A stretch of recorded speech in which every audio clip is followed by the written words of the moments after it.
Hi, this is Fix My Fibro and my name's Bernadette. So in this video, I want to talk about antidepressants that are prescribed for fibromyalgics. So amitriptyline, for instance, is an antidepressant that is often prescribed. I've always refused all antidepressant medication because I was like, I'm not depressed. I've got severe pain, blah, blah, blah, blah, blah. So I've always refused that medication. Some people may call me stupid for that, ignorant, arrogant, whatever. Don't care. I've got to the answers myself without it. But the reason why amitriptyline, for instance, works is because it's actually the drug is actually a potent antihistamine.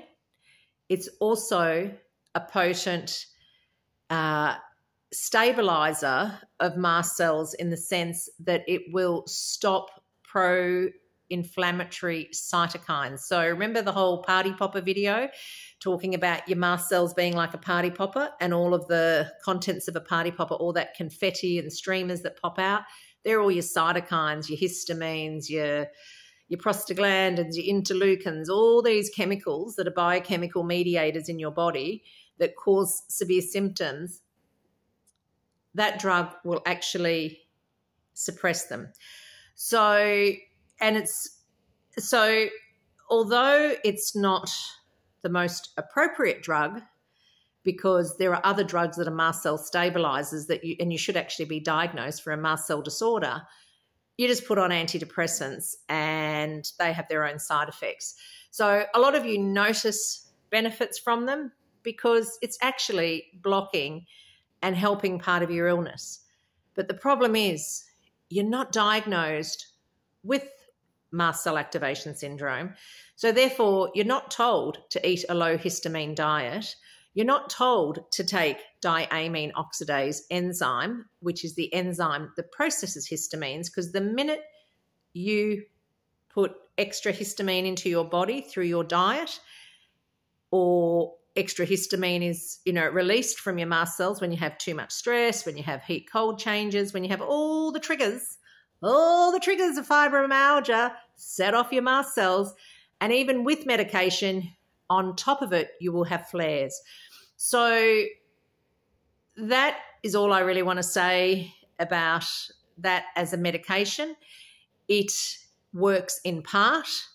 It's not recognised for how it works or why it works, and no one is acknowledging that we all have a severe mast cell disorder, a mast cell activation syndrome, and that's the issue. So that's why your antidepressants work in part.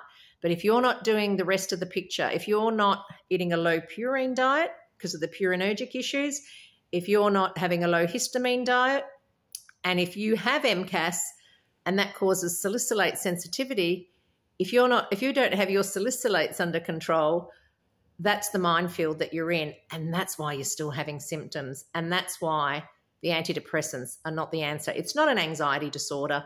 It's not a depressive disorder. It's an immunological and biochemical disorder that is misunderstood. I've learned as a biochemist that most scientists that aren't biochemists don't get biochemistry.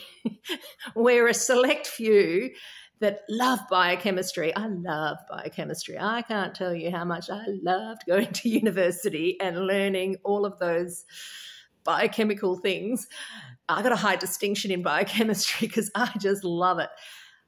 I remember talking to my current immunologist and saying to her, hey, this is what I think fibromyalgia is. And she's like, oh, sorry, Bernadette, I really don't understand biochemistry. Can you explain that to me?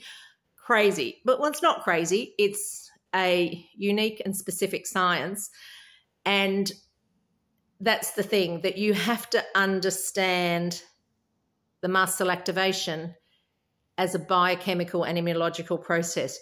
You have to understand the purinergic issues relating to the gout pain and the energy issues to understand what's going on.